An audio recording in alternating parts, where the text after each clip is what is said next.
Podem dizer bem alto, aleluia! Eu estava falando com meu amigo Giovanni ali, rapaz, a gente tem que ter mais vida para adorar Jesus, porque Ele é digno.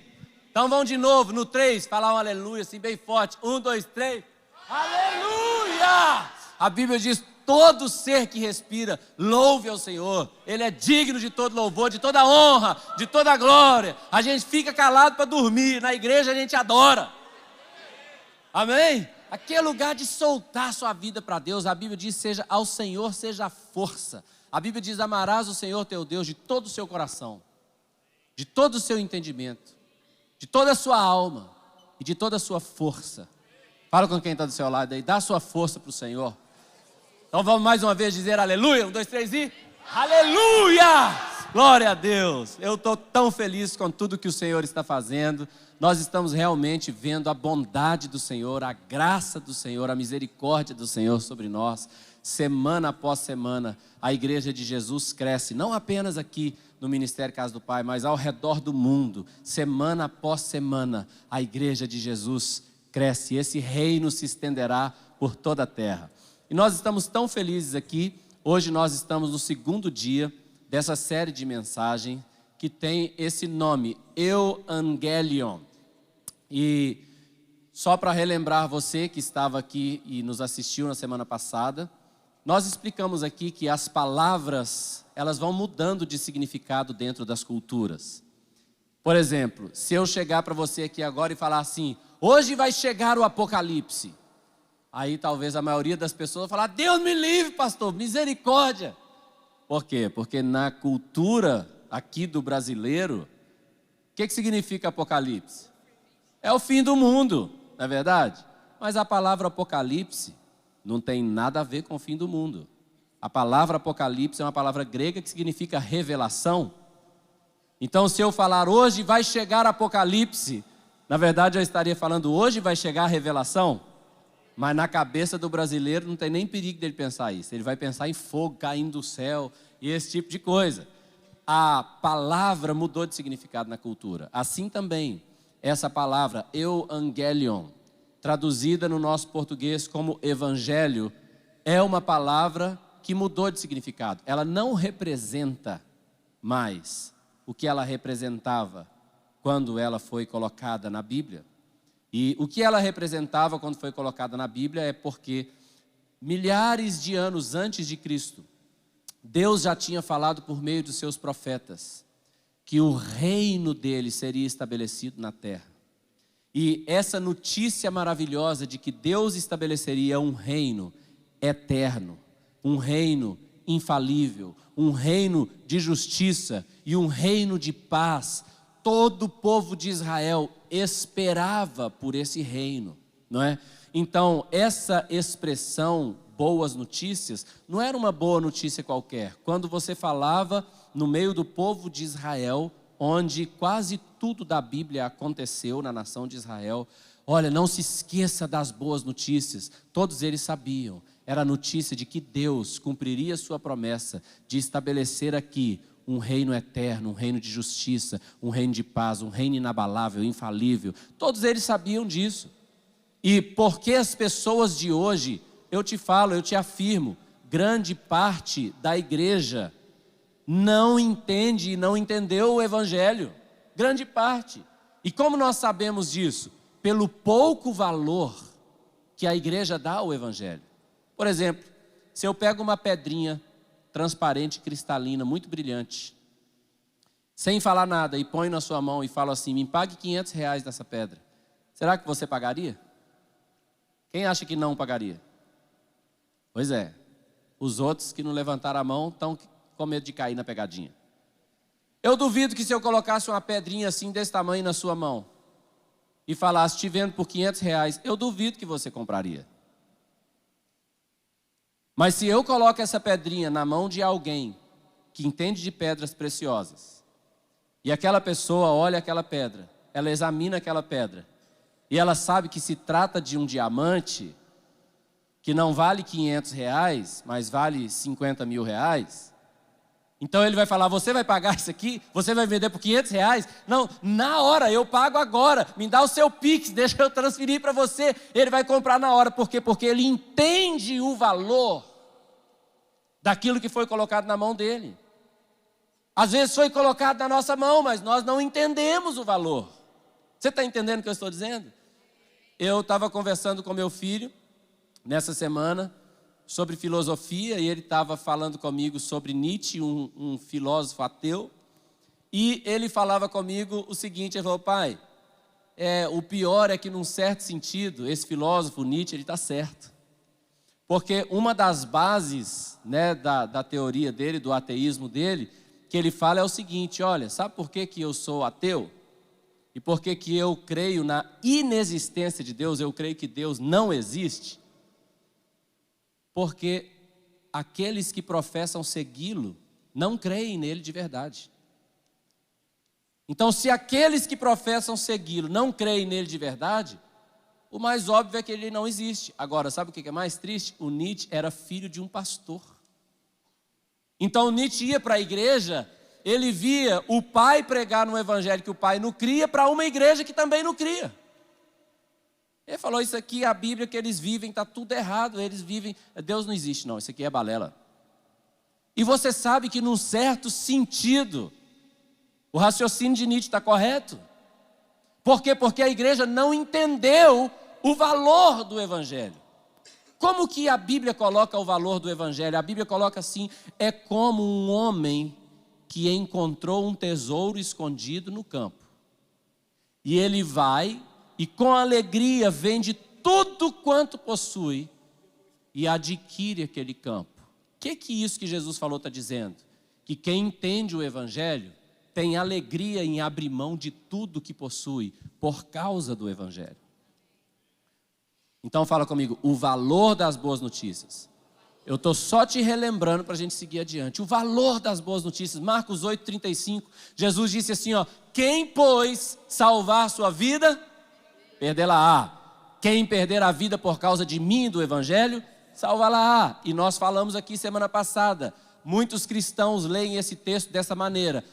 Quem abrir mão de seus pecados por causa do evangelho, vai salvar a sua vida. O texto não está dizendo quem abrir mão dos seus pecados. O texto está dizendo quem perder a sua vida. Fala comigo, a minha vida. Eu olho aqui agora, eu vejo todo tipo de profissão diferente na minha frente aqui. Tem médicos, dentistas, tem advogados, tem procurador, promotor de justiça, tem bombeiro, tem policial. Eu olho aqui agora, eu vejo todo tipo de profissão aqui. Cada um tem um plano de vida. Cada um tem um projeto de vida. Cada um tem um sonho para a sua vida. Isso tudo, esses projetos, esses planos, seus estudos, sua profissão, sua família, tudo isso é a sua vida. E Jesus está falando, se você entender o valor do evangelho, você vai entender. O evangelho é algo pelo qual vale a pena perder a sua vida. Se você perder a sua vida, seus sonhos, seus projetos, sua profissão, tudo, se você estiver disposto a perder tudo por causa do evangelho, você vai achar a vida de Deus. Pessoas tentam minimizar isso, porque elas não entenderam o valor do evangelho. Você está entendendo? Mas eu te garanto, o evangelho vale tudo. Pastor, eu devo então abandonar minha profissão? Não, você só deve rendê-la. Você deve render a sua profissão. Senhor, eu estou aqui a seu serviço. Eu não estou aqui sendo um médico por causa do dinheiro, eu estou aqui a seu serviço. É totalmente diferente. Eu falei uma frase no meu live essa semana. Presta atenção. A morte de Isaac é decisão de Deus, mas o sacrificar é decisão nossa.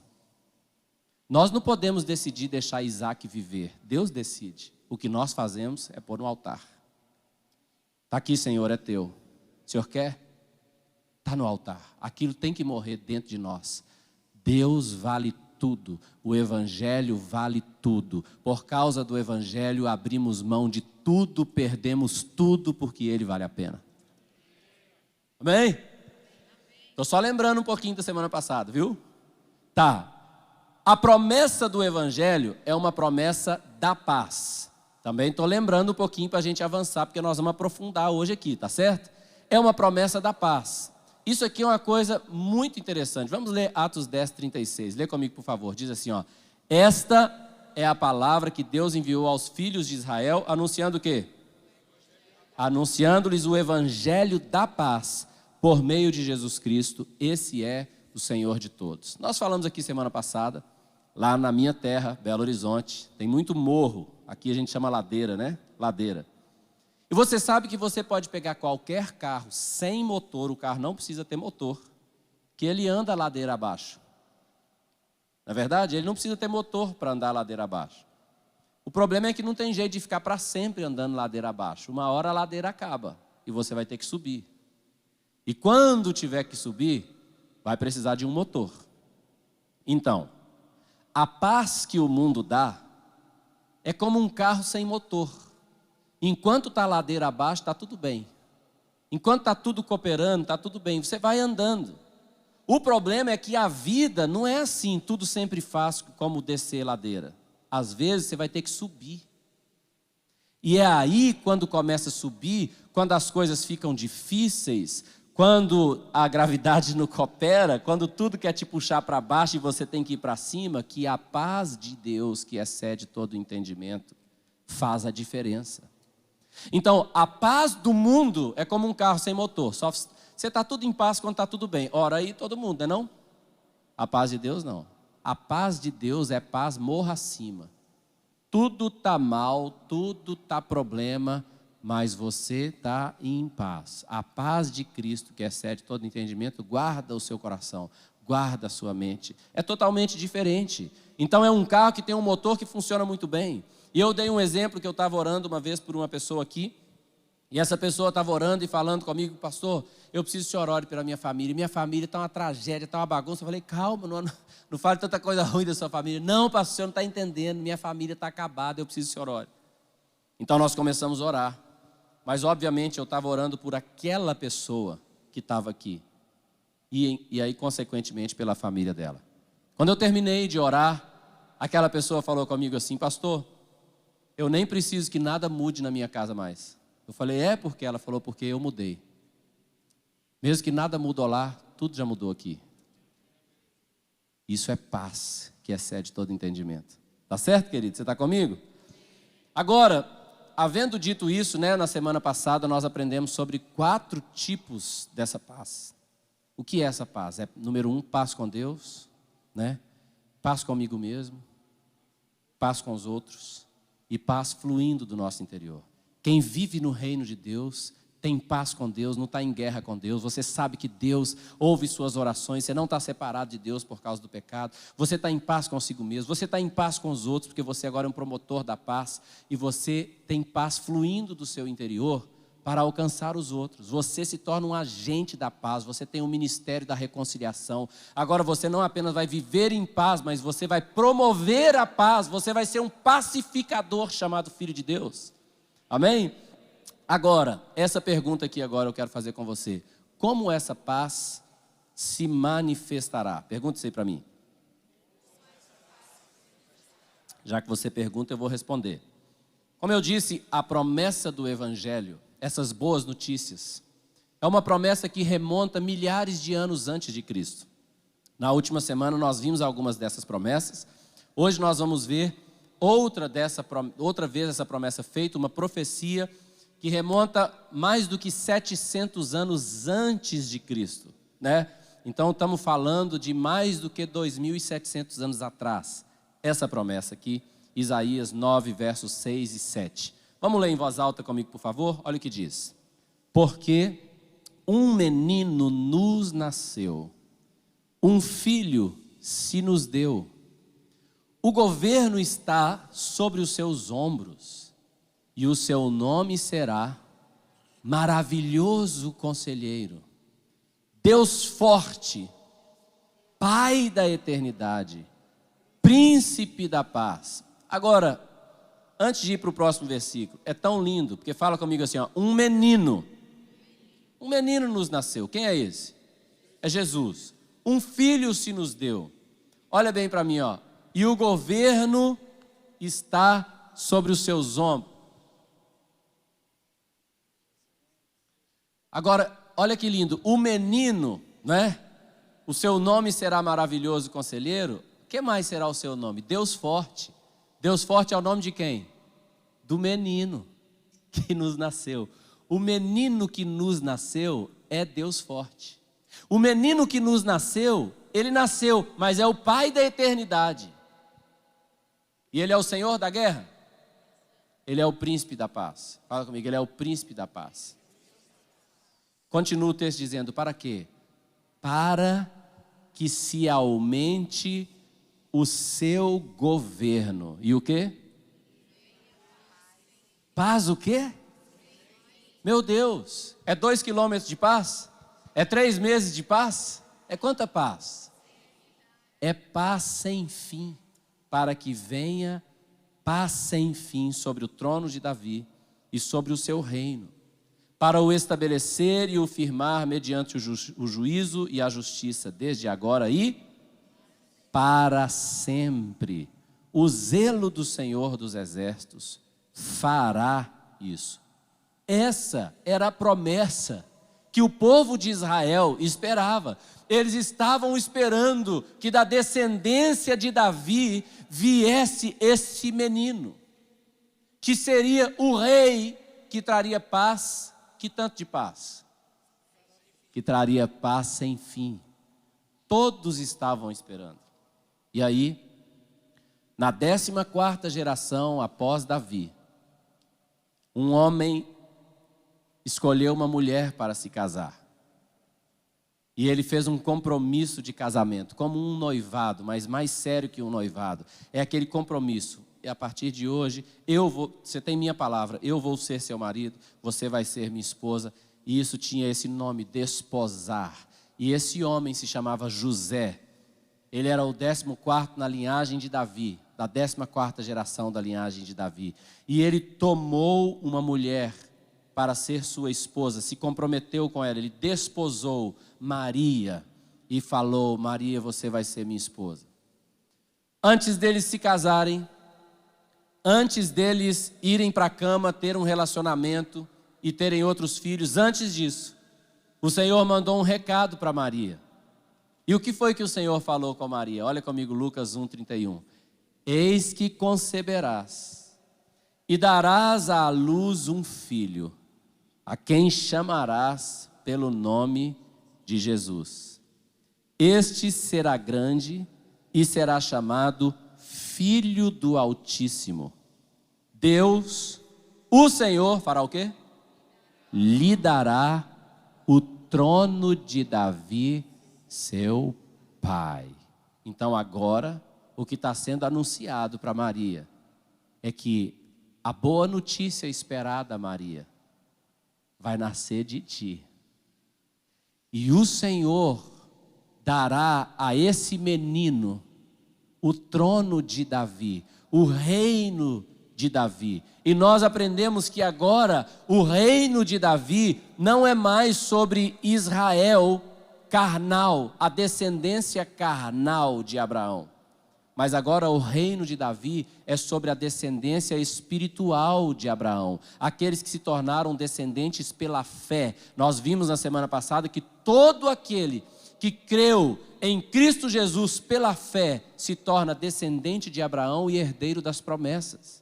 Então o reino de Jesus não é mais sobre os descendentes físicos de Abraão, porque agora não pode haver judeu ou grego, mas todos nós somos um em Cristo Jesus. Fomos reconciliados e feito um povo só na cruz. Então agora o reino de Jesus é sobre aquele que o recebe como Senhor.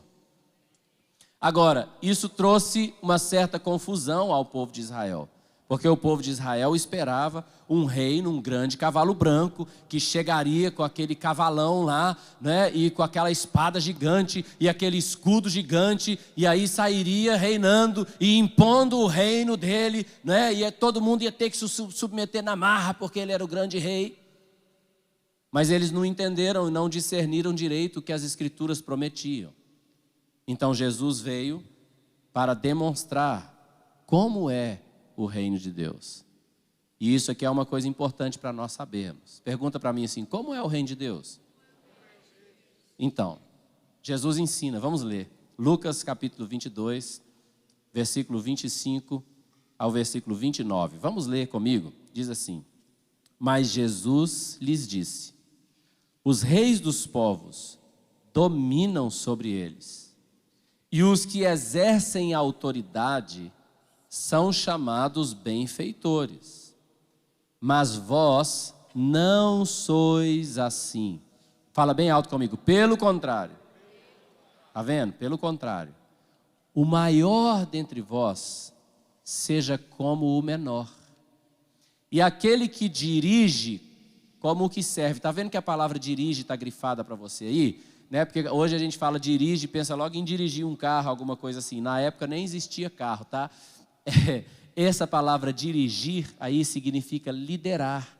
Aquele que é o líder.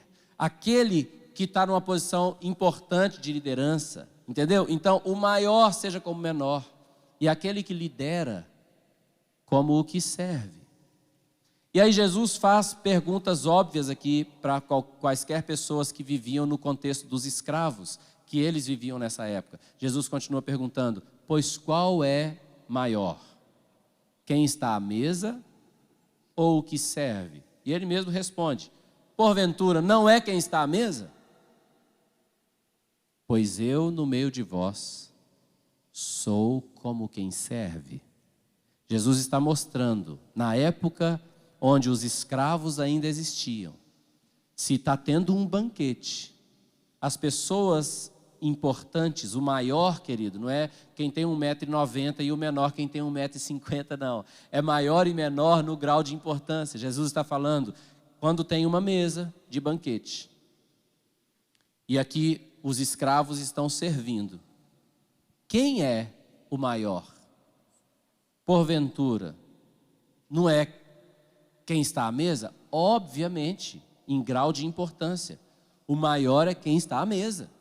Os outros que estão servindo são os escravos.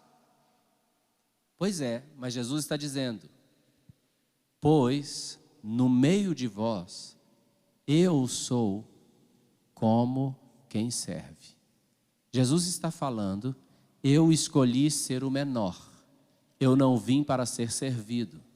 Eu vim para servir. Eu vim para ser servo.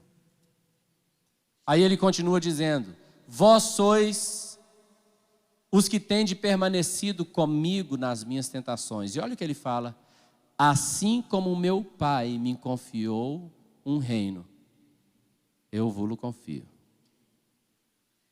Agora, esse reino, como nós vimos no vídeo semana passada, o reino de cabeça para baixo, aqui nós queremos ser humildes, aqui nós queremos parecer com o nosso Senhor, aqui posição não importa, aqui o que importa é parecer com o nosso Senhor Jesus Cristo.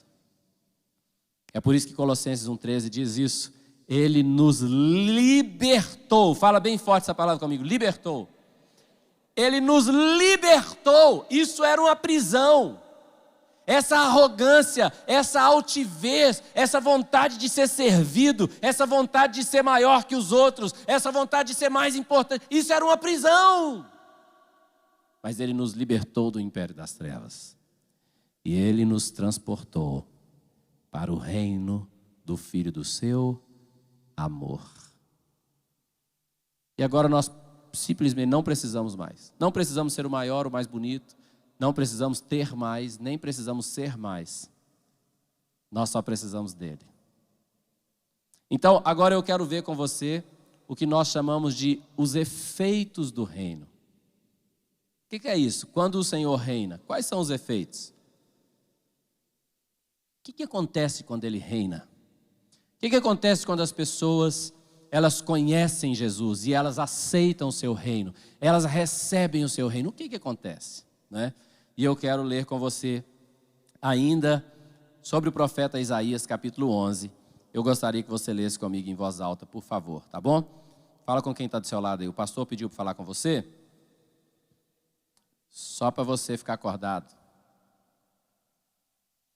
Bora lá, vamos lá? Olha o que diz: do tronco de Jessé sairá um rebento. Jessé era o pai de Davi, tá certo? Então, do tronco de Jessé sairá um rebento. E das suas raízes um renovo. Esse é Jesus. Tá certo? Esse é Jesus. Olha o que diz. Repousará sobre ele o Espírito do Senhor. O Espírito de sabedoria e de entendimento. O Espírito de conselho e de fortaleza. O Espírito de conhecimento e de temor do Senhor.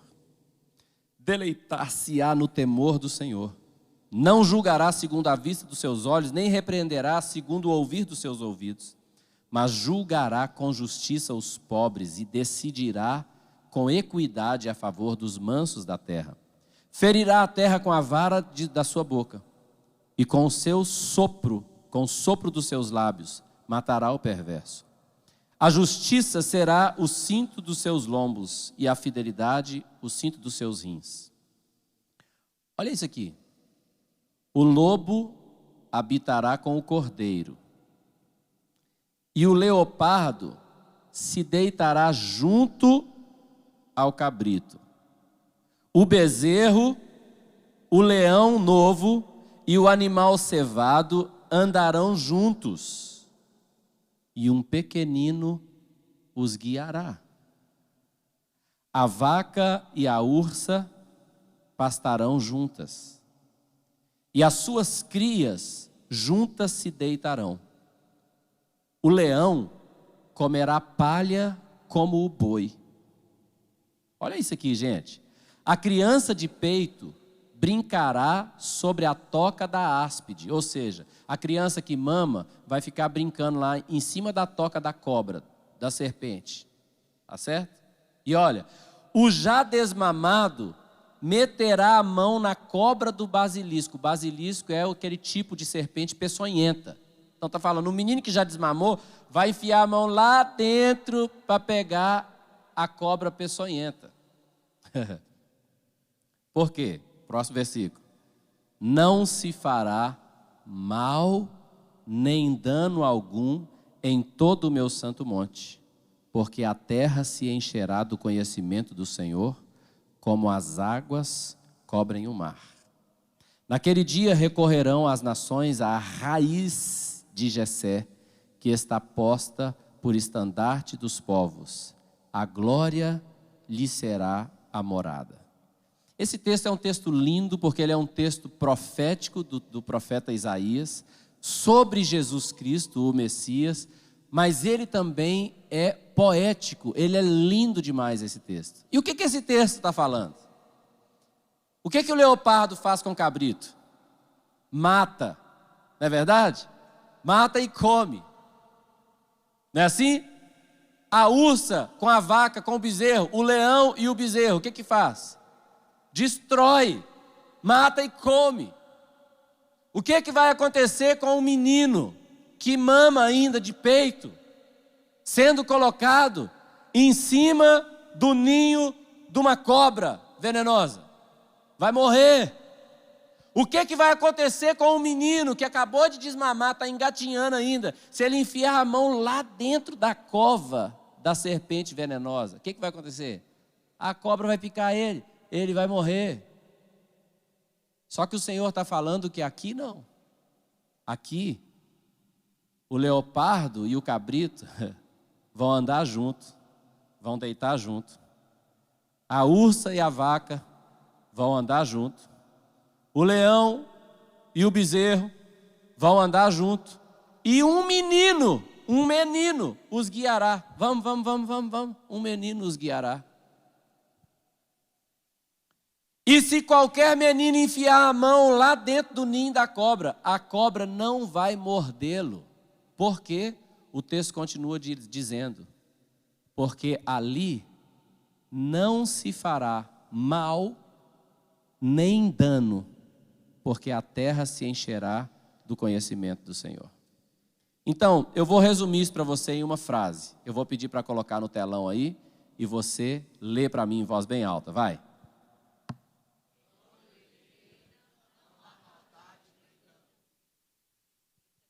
Vai de novo. Quando ele reina, não há maldade nem dano.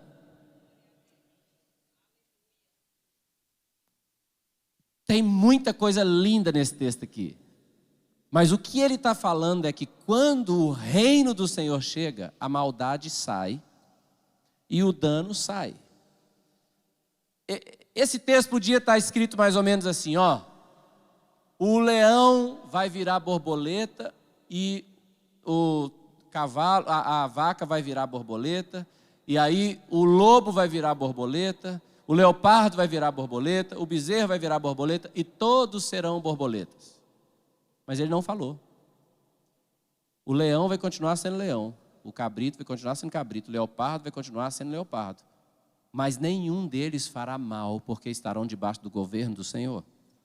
Não, pastor, mas o leão tem que comer. Pois é, mas Deus é provedor, o leão vai pastar igual a vaca. Agora, será que o Senhor está falando de leão? Será que o Senhor está realmente falando de lobo, de leopardo, de bezerro, de cabrito? Não. O Senhor está falando daqueles que estão debaixo do seu reino. O que o Senhor está falando é, quando o reino de Deus chega na sua casa, não haverá maldade ou dano. Aplica isso na sua família. Uma família onde não há maldade ou dano. Não há discórdia, não há briga, não há disputa, não há confusão, porque o reino de paz eterna chegou. Eu conto uma piadinha sem graça ou não? Conta. Você vai poder enfiar a mão lá no ninho da cobra. Eu não falei sogra, eu falei cobra, tá? Eu já disse que a sogra são uma bênção. A sogra da minha esposa é maravilhosa. Ela é uma bênção mesmo. Mas eu estou brincando, gente. Foi só para você rir um pouquinho. Mas você imagina o reino de Deus chegou na sua casa. Não haverá dano, não haverá maldade, não haverá discórdia, não haverá briga, não haverá disputa, não haverá confusão, não haverá necessidade, porque o Senhor a suprirá. Onde o reino de Deus chega, Ele disse, não haverá maldade ou dano, porque toda a terra se encherá do conhecimento de Deus, como as águas cobrem o mar. O que o Senhor está falando? Onde o conhecimento de Deus chega, a maldade sai. Onde o conhecimento de Deus chega, o dano sai. Não haverá trapaça, não haverá confusão. Tem um lugar muito lindo, um pastor de uma igreja na Nigéria, que eles têm uma cidade inteira que se converteu. E eles construíram uma nova cidade, com hospitais, tudo a igreja construiu. Na Nigéria, a igreja do pastor Enoch Adeboye. Interessante, muito interessante. Isso é real, viu, gente? Isso é no dia de hoje, não foi há milhares de anos atrás, não. Lá naquela cidade tem tudo, tem hospital, tem farmácia, tem tudo. Moram 100 mil pessoas lá, tem tudo. Só uma coisa que não tem, delegacia. Não tem delegacia, nem presídio. Porque o reino de Deus chegou. Você está entendendo? É muito interessante, o Evangelho de João diz assim, ó, João capítulo 1, versículo 5. Primeira epístola de João, capítulo 1, versículos 5 a 7, diz assim, ó, ora, a mensagem que da parte dele temos ouvido e vos anunciamos é esta. Fala comigo, que Deus é luz e nele não há treva nenhuma. Aí olha o que ele diz, se dissermos que mantemos comunhão com ele, e andarmos nas trevas, mentimos e não praticamos a verdade. Ou seja, eu estou falando que eu tenho comunhão com Deus, mas eu ainda estou aqui, ó, andando nas trevas. Eu ainda quero ser o primeiro, eu quero ter razão, eu quero manter o meu orgulho, eu quero ser o melhor, eu quero ser servido. Você está entendendo? Eu mantenho a arrogância, eu mantenho sendo grosso com os outros e tal. E eu digo que tem comunhão com Ele. A Bíblia diz que essa pessoa está mentindo e não pratica a verdade.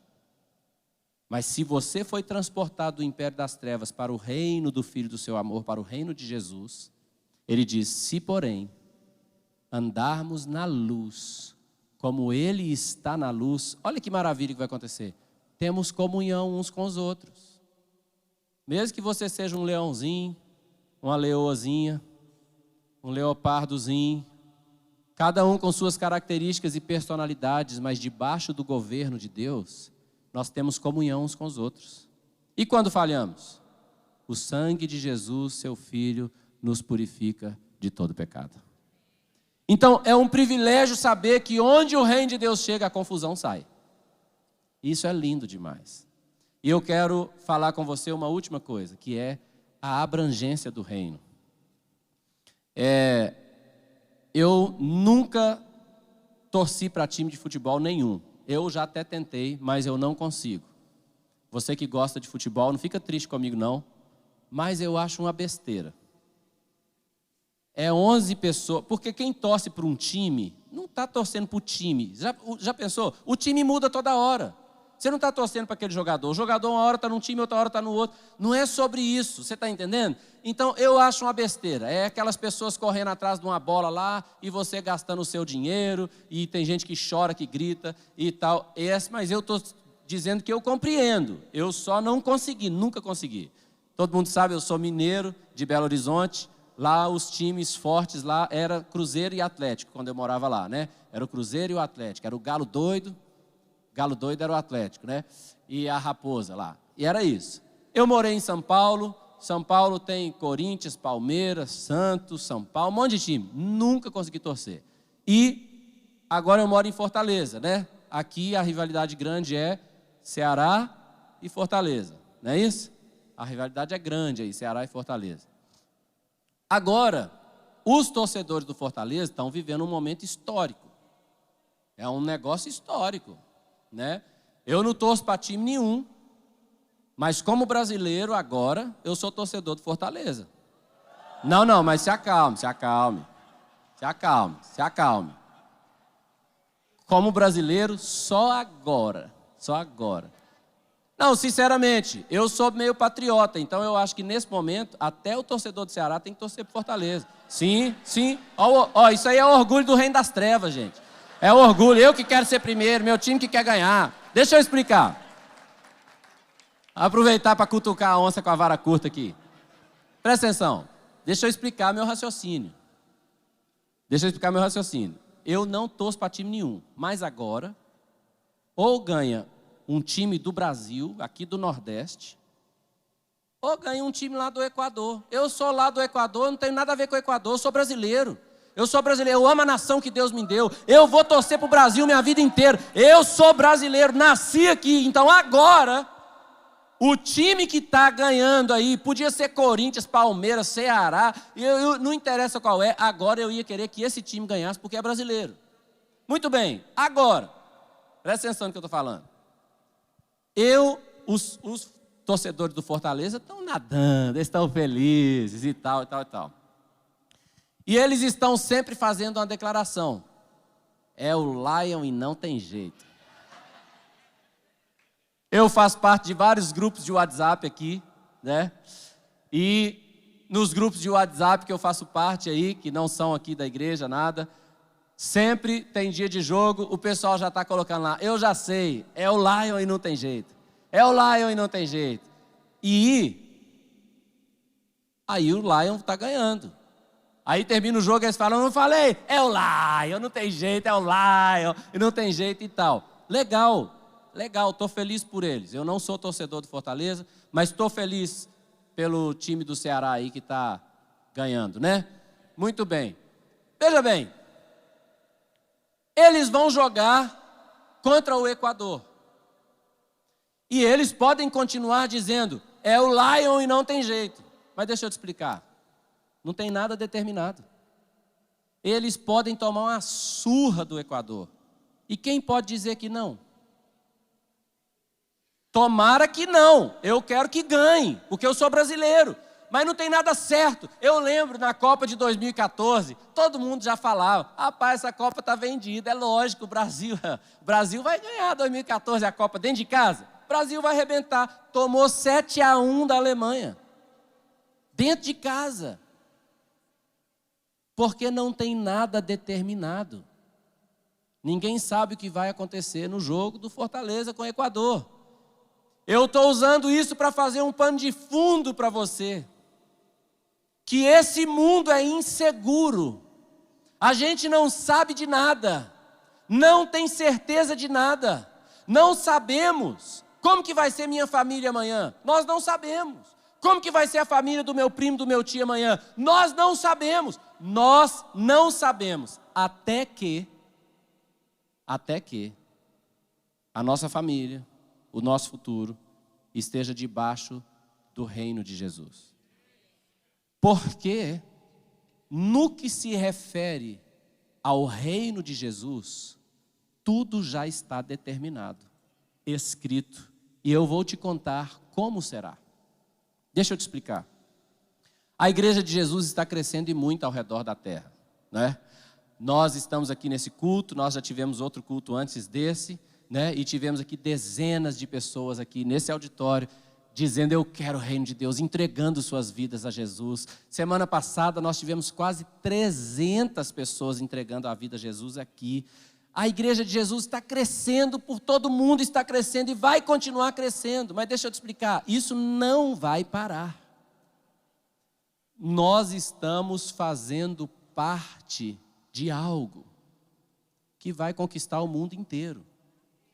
Mas não é conquistar por domínio, nem por imposição. Jesus não vai chegar com a espada e falar: me sirva. Jesus vai chegar com humildade, perguntando: em que eu posso te servir? O que você precisa? O que eu posso fazer por você? Então, aqui agora eu quero te falar isso, a abrangência do reino. Fala comigo, a abrangência. A abrangência do reino. Até onde vai esse reino? Quais são os limites desse reino? Quando isso vai parar? E eu quero ler isso para você entender. Apocalipse capítulo 11, versículo 15. Lê comigo esse texto em voz alta, por favor. O 7º anjo tocou a trombeta, e houve no céu grandes vozes dizendo: o reino do mundo se tornou de nosso Senhor e do seu Cristo, e ele reinará pelos séculos dos séculos. O reino do mundo, querido, todo esse mundo estará debaixo do governo de Cristo. Não vai ser por imposição, porque Cristo está chegando para as pessoas. E aqueles a quem o reino foi confiado, essas pessoas estão chegando aos outros, aos seus vizinhos, aos seus amigos de faculdade, aos seus amigos de trabalho, aos seus parentes, aquelas pessoas que eles conhecem, não impondo, mas servindo. O que eu posso fazer por você? Jesus está perguntando: o que eu posso fazer por você? Os servos de Jesus estão andando pelo mundo inteiro perguntando: o que eu posso fazer por você? E estão servindo uns aos outros. E isso está quebrando as pernas dos orgulhosos. Os orgulhosos que eram tão durões lá, coração de pedra. Quando eles encontram com alguém servindo e falando: o que eu posso fazer por você? Seus corações são amolecidos, trocados por coração de carne. E o reino de paz eterna alcançou a minha vida, sim. Alcançou a sua vida, sim. E está alcançando o mundo assim. O governo de Deus é um governo de paz. É onde o leopardo vai poder habitar com o cabrito. Não vai ter confusão. Porque o conhecimento de Deus traz paz. Aplica isso na sua casa. Aplica isso na sua família. A minha casa é uma casa de paz. Por quê?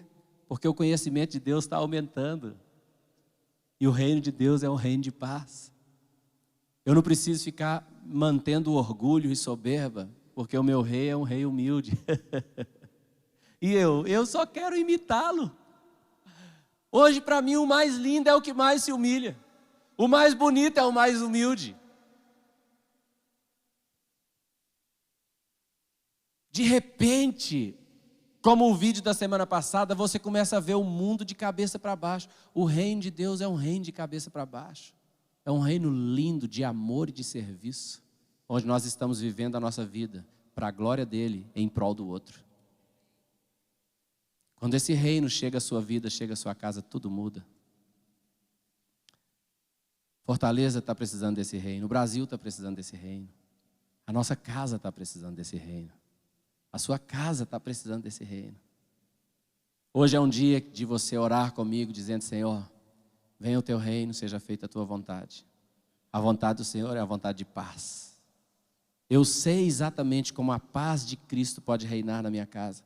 Ele governa através da sua palavra, através de suas leis. Eu poderia ser um marido do meu jeito, mas eu já descobri que é melhor ser do jeito dele.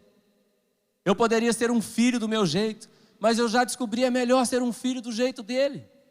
Eu poderia ser um amigo do meu jeito, mas eu já descobri que é muito melhor eu ser um amigo do jeito dele, servindo e não querendo ser servido. Esse é um reino de paz eterna, que vai alcançar o seu coração com alegria e paz sem fim. Eu quero convidar você a ficar de pé no seu lugar e pensar um pouco agora na humildade desse rei. Ele é o rei de toda a terra, mas ele não invade ninguém. Fala comigo assim, ó, Jesus não impõe submissão. Jesus não impõe submissão. Jesus não impõe nada. Ele é o rei, mas ele serve. Ele é o rei, mas ele convida. Ele é o rei, mas ele se deu. Ele é o rei, mas ele se humilha. Jesus não se humilhou na cruz apenas, Jesus é humilde. Ele é humilde, ele é manso. Ele disse, aprendei de mim que sou manso e humilde de coração, e achareis descanso para as vossas almas. Quando nós estamos vivendo tantos conflitos, tantos problemas, às vezes dentro de casa, na família, no trabalho, porque nós não submetemos a nossa vida ainda inteiramente, nós não entendemos 100% o valor do Evangelho, e nós não submetemos, nós não rendemos a nossa vida totalmente ao Senhor, mas nós podemos fazer isso hoje. Ó Senhor, reina sobre mim, reina sobre a minha vida, reina sobre mim. Eu quero que o Senhor seja o meu rei. Eu quero que o Senhor seja o meu Senhor, o dono da minha vida. Eu quero convidar você a fechar os seus olhos um pouco onde você está. E aí, sozinho, você e ele. Começa a pensar em Jesus. Ele é o Cristo. Ele é o Rei. Ele é o Senhor.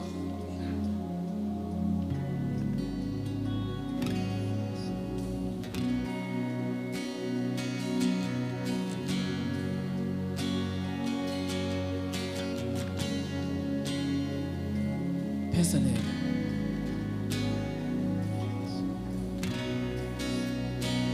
Quem se compara a Cristo? Pensa nele. Soberano sobre os céus. Quem era antes dele? Criador da terra. Quem há de ser para sempre? Ele é o Rei eterno. Somente a Ele a fama, toda a glória e honra.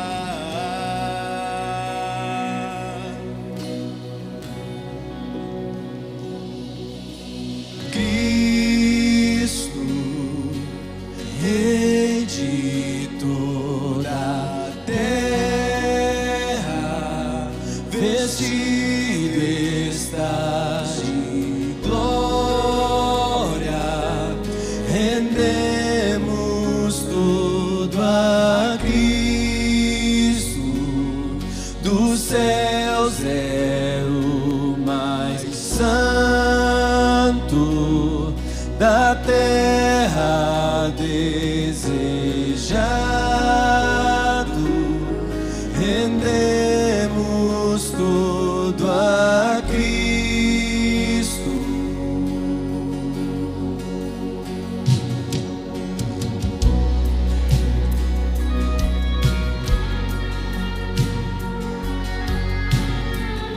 Olhamos para Ti, Senhor. Olhamos para Ti, Jesus. Quem se compara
que enche este lugar. O Rei de toda a terra está aqui. Aleluia! Seu perfume tão doce e suave, fragrância que enche esse lugar. O Rei de toda a terra está aqui.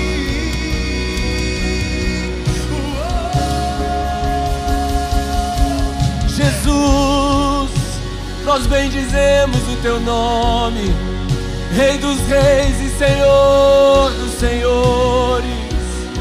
Nós reconhecemos e desejamos o teu governo sobre nós aqui, Senhor. Rei de toda a terra,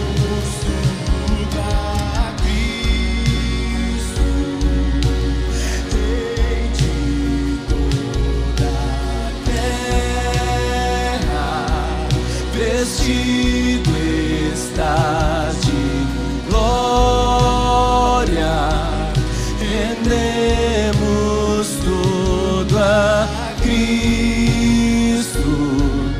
Dos céus é o mais santo, da terra o desejado, rendemos tudo a Cristo. Canta isso. Vestido está de glória, vestido está de glória, rendemos tudo a Cristo. Rei de toda a terra, Rei de toda a terra, vestido está de glória, rendemos tudo a Cristo. Dos céus é o mais santo, da terra o desejado. Levante a sua voz e cante. Rendemos a Cristo, Rei de toda a terra, vestido está de glória. Erga suas mãos aos céus. Rendemos tudo a Cristo. Dos céus é o mais santo. Abra os seus lábios e fale com Ele. Abra os seus lábios a Cristo, o Senhor dos senhores, o Rei dos reis, Rei de toda a terra, Rei de toda a terra, vestido está de glória. Canta pra Ele. Rendemos tudo a Cristo. Dos céus é o mais santo, da terra o deseja. Canta bem forte pra Ele. Rendemos tudo. Rendemos tudo a Rei, vestido está de glória,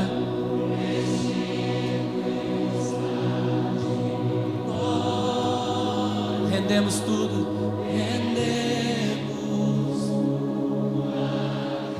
Eu quero orar por você agora. Você que sabe que você precisa que esse reino chegue sobre a sua vida, sobre a sua casa.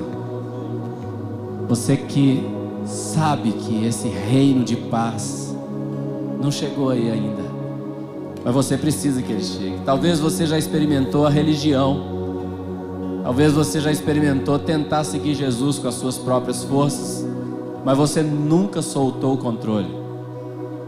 Você nunca soltou o controle. Você nunca deixou ele realmente reinar. Você nunca deixou o reino de Deus em primeiro lugar. Você nunca deixou a palavra ser a decisão da sua vida. E você sabe que você precisa que esse reino de justiça e de paz chegue na sua casa. Você não quer ter razão, você quer ter paz. Você hoje quer convidar Jesus para ser o rei da sua vida. Eu quero orar por você que hoje está dizendo isso consigo mesmo. Eu quero Jesus. Eu quero a minha vida nas mãos de Jesus. Eu quero o reino de Jesus sobre a minha vida, sobre a minha casa. Se você é essa pessoa, eu quero orar por você. E se esse é o seu desejo, receber essa oração, recebendo Jesus como o dono e Senhor da sua vida, recebendo o reino dele na sua vida, se você é essa pessoa, aonde você está, eu quero orar por você. Eu peço que você levante uma de suas mãos bem alto. E levantar a sua mão significa sim, pastor, eu estou dizendo isso. Eu quero Jesus. São dezenas e dezenas de mãos levantadas. O levantar da sua mão significa sim, eu quero o reino de Jesus. Os líderes rapidamente vão me ajudar a orar por você que está com a sua mão levantada. Levantar a sua mão é o reino de Deus chegando. É você dizendo: Senhor, hoje eu quero o teu reino, eu quero a tua vida, eu quero que essa paz do teu reino chegue a mim. Eu quero te conhecer, eu quero que o Senhor reine em minha vida. Senhor Jesus, eu quero a tua vida. O levantar das suas mãos hoje significa isso.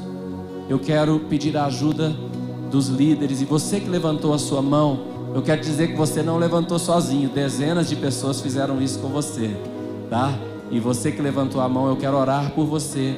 Eu quero pedir que você que levantou a mão agora, saia do seu lugar e venha aqui pertinho de mim. E a igreja, vamos aplaudir bem forte, um aplauso bem longo e bem forte ao que essas pessoas estão fazendo.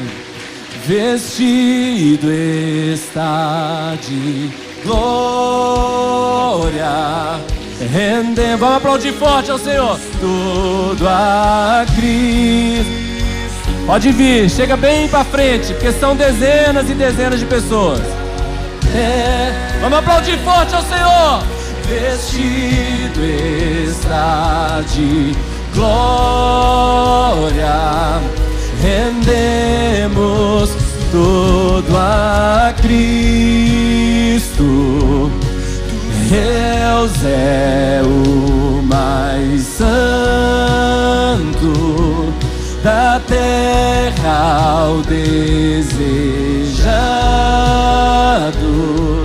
rendemos tudo a Cristo. Você que está aqui à frente, você que está aí também na igreja, no auditório, você também pode repetir essa oração, não faz mal nenhum. Mas você que está aqui à frente, eu quero pedir que você repita essa oração comigo. E no final dessa oração, se você concordar com o que você disse, então você vai dizer amém.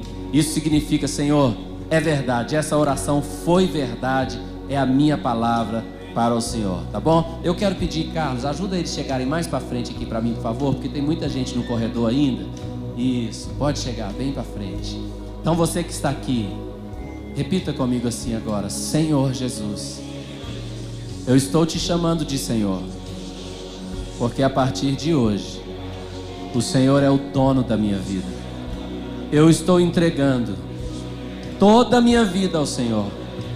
Hoje eu decido perder a razão, perder a decisão, para ter o Senhor reinando, para ter a tua paz reinando. Reina em minha vida, reina em minha casa. Toda a minha vida pertence ao Senhor agora. Senhor Jesus, a partir de hoje, o Senhor é o dono da minha vida. Eu quero viver o teu reino, que é um reino de paz e que dura para sempre. Eu quero viver contigo, não apenas nessa terra, mas por toda a eternidade. Repita comigo: por isso, Senhor Jesus, Hoje eu entrego a minha vida totalmente ao Senhor. Eu sou teu a partir de hoje. Essa é a minha palavra. Amém. Agora você que está aqui à frente, eu quero pedir você que estenda a sua mão assim, ó. Desse jeito assim, como se eu pudesse pôr um presente aí em cima da sua mão, sabe? E eu vou pôr um presente mesmo. A Bíblia diz que nesse momento você se tornou igreja. Você se tornou parte do reino de Deus. E por causa disso, você pode agora receber o Espírito Santo. É o Espírito da verdade que o mundo não pode receber, mas você pode. A Bíblia diz que o Espírito Santo te guiará a toda a verdade. Ele vai te ensinar o que você deve fazer. E eu vou orar para que você o receba agora.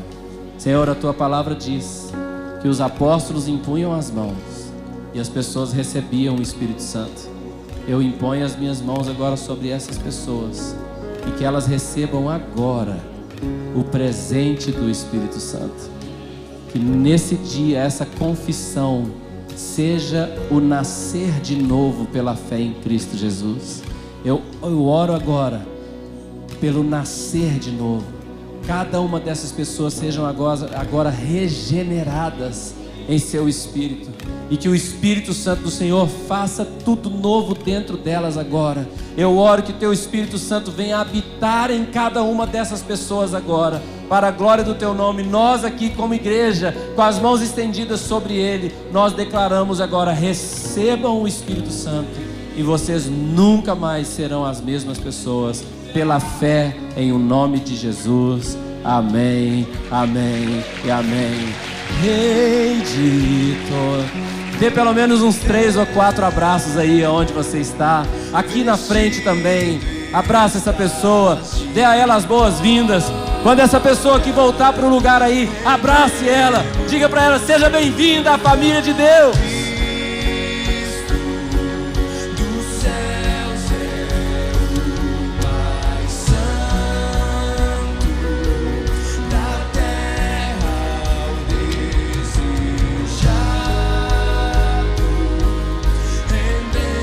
Levanta suas mãos ao alto, bem alto. Vamos cantar o teu perfume, tão doce e suave. Oh, seu perfume, tão doce e suave. Fragrância que enche esse lugar. O Rei de toda a terra está aqui. Vamos cantar: Cristo, Cristo, Cristo, Rei de toda a terra, vestido está de glória. Rendemos. Se você puder, segura na mão da pessoa que está do seu lado. Levanta a mão dele. Vamos fazer esse coro ao Senhor.